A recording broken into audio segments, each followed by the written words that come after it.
Je n'ai pas toujours eu un bon sommeil, je vais vous en parler aujourd'hui et je vais vous parler de 3 étapes simples que j'ai mis en place dans ma vie qui peuvent vous aider aussi à retrouver un meilleur sommeil. Alors j'ai eu souvent des problèmes de sommeil dans ma vie, j'ai eu des insomnies, j'ai eu des difficultés surtout à l'endormissement avec des crises d'angoisse. J'ai eu aussi des grosses crises d'angoisse au réveil le matin. J'ai eu aussi des moments où je me réveillais à 3 heures du mat, 5 heures du mat, où j'arrivais pas à me rendormir. J'ai eu un sommeil en dents de scie pendant des années aussi lié à mes enfants tout simplement. Donc globalement, j'ai eu un sommeil plutôt abîmé, un rythme circadien compliqué. Et donc du coup, c'est ça dont je vais vous parler aujourd'hui pour qu'on puisse ensemble voir quels sont les points d'amélioration chez vous et que je puisse vous parler des miens et de ce que j'ai mis en place en espérant vous inspirer pour que vous aussi vous puissiez retrouver un meilleur sommeil. Première chose que j'ai mis en place, c'est mettre en place une routine du soir. La routine du soir, c'est quoi? C'est une sorte de préparation au sommeil. C'est souvent quelque chose qu'on fait d'ailleurs pour les enfants, pour les bébés qui ont du mal à s'endormir ou qui ont des crises de larmes. On tamise les lumières, on fait un petit massage, on essaie de créer une ambiance calme, détendue, on essaie de couper les écrans, de couper les sources d'excitation. Tout ça, c'est des choses qui s'appliquent très bien aussi à l'âge adulte. On a besoin de se traiter un peu comme un enfant quelque part le soir, s'aider à dormir en fait, se faciliter la tâche. Et c'est pas toujours simple parce qu'on est dans une société où il y a plein d'écrans, où il y a plein de lumière dans tous les sens, où il y a plein de stimuli même au pluriel, dans tous les sens dans nos vies, dans notre quotidien. Et donc c'est important de diminuer en fait ces stimulations pour aider notre cerveau à se calmer, pour diminuer les sources de lumière bleue qui excitent notre cerveau et faire en sorte qu'on ait des bonnes conditions de sommeil. Donc la première chose à faire et que moi j'ai faite, c'est de diminuer les lumières à la maison. Ça paraît tellement simple, mais si vous avez tendance à allumer toutes vos lumières le soir ou que vous êtes dans un salon assez éclairé, commencez par éteindre peut-être quelques lampes ou allumer juste dans la cuisine et vivre dans une atmosphère tamisée, un peu plus sombre le soir. Comme ça va envoyer rien que ça le message à votre cerveau que c'est la nuit et que c'est bientôt l'heure de dormir. C'est bien aussi le soir d'avoir des activités détentes, par exemple faire des étirements, lire un livre papier ou sur une Kindle qui vous éclaire pas trop le visage, peut-être faire du yoga, avoir ce temps en fait de profonde détente. Ça peut être aussi des respirations profondes. Tout ça va favoriser le sommeil. C'est important aussi dans la mesure du possible d'avoir des discussions calmes le soir. Peut-être éviter d'aborder le gros dossier avec votre conjoint, éviter aussi des sujets qui fâchent avec vos enfants. Essayez d'avoir une atmosphère calme le soir. Moi, j'ai fait très attention à ça, à pas rentrer dans des grands sujets logistiques, organisationnels avec mon mari le soir quand je suis crevée, parce que ça mène à rien. En général, je m'énerve, il s'énerve aussi, et ensuite on passe une mauvaise nuit tout simplement parce qu'on s'est énervé. Donc essayez au maximum d'avoir une atmosphère calme le soir, détendante. Ça peut aussi passer par la musique. Un simple fait de mettre une musique calme peut vous aider à trouver un meilleur sommeil et vous détendre dans la soirée. Autre règle du rituel du soir de base, ça vous paraît certainement évident, c'est d'aller au lit plus tôt.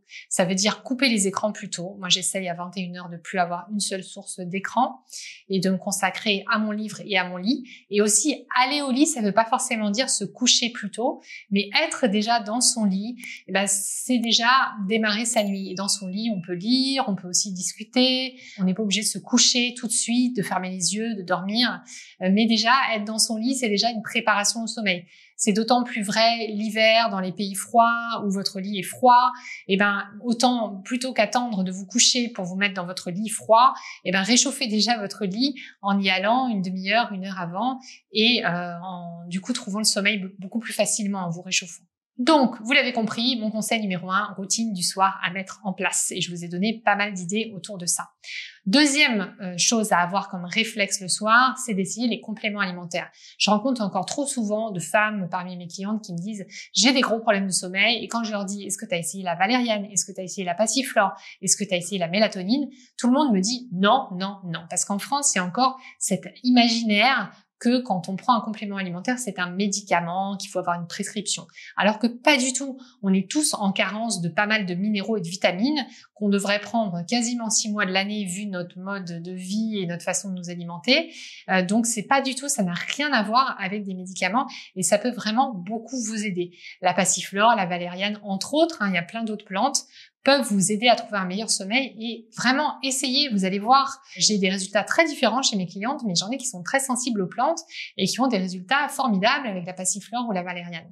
Si vous voulez essayer quelque chose d'un peu plus fort comme effet, vous pouvez essayer la mélatonine. La mélatonine, c'est une hormone qu'on produit naturellement, qui est l'hormone de l'endormissement. Et par moment, on peut avoir des petites carences en mélatonine, on peut avoir du mal à produire de la mélatonine, donc ça peut être bien de la prendre en comprimé, ça se trouve en pharmacie, en vente libre. Il n'y a aucune addiction à la mélatonine. En général, on la prescrit pour les décalages horaires. Mais ça marche aussi très bien pour des personnes qui ont du mal à s'endormir ou qui ont du mal à avoir un sommeil stable pendant la nuit. Ça va vous aider à vous coucher plus tôt, ça va vous aider à avoir plus de sensations de fatigue, tout simplement. Et vous pouvez en prendre une semaine ou deux et ensuite arrêter très naturellement. Mais essayez les compléments alimentaires parce que ça peut vraiment vous aider. Et puis, troisième conseil sur le sommeil, c'est de gérer votre stress en journée. Très souvent, vos nuits sont le miroir de vos jours. Si vos jours sont très chargés en stress, sont très chargés en problèmes, en prise de tête, ça va être beaucoup plus dur, en fait, de bien dormir la nuit. Donc, c'est très important de gérer votre énergie pendant la journée et de voir comment vous pouvez réduire vos sources de stress et mieux gérer vos émotions. Moi, j'ai mis en place ces 3 conseils-là en étant moins stressée la journée, en mettant en place des systèmes de respiration. J'ai aussi pris des compléments alimentaires de façon régulière pour m'aider à mieux dormir. Et j'ai aussi maintenant un rituel du soir qui est bien instauré. Donc tout ça, c'est des vrais conseils que je vis, que je conseille. Et je pense que ça peut vraiment vous changer la vie au niveau de vos nuits. Si vous êtes toujours là, c'est peut-être que vous avez vraiment envie de passer à l'action sur ce sujet du sommeil. Alors, je vous invite à télécharger la fiche pratique qui récapitule, qui est un résumé de cette vidéo, qui récapitule tous les points importants et qui inclut aussi un mini coaching sous forme de questions pour vous aider à implémenter des changements concrets dans votre sommeil dès maintenant. Vous pouvez télécharger cette fiche pratique dans mon coffre-fort. Ce coffre-fort contient toutes les fiches pratiques de mes dernières vidéos et vous pouvez accéder tout simplement en dessous de cette vidéo en cliquant sur le lien qui se trouve en barre d'infos. À très bientôt pour de futurs conseils et d'ici là, prenez soin de vous.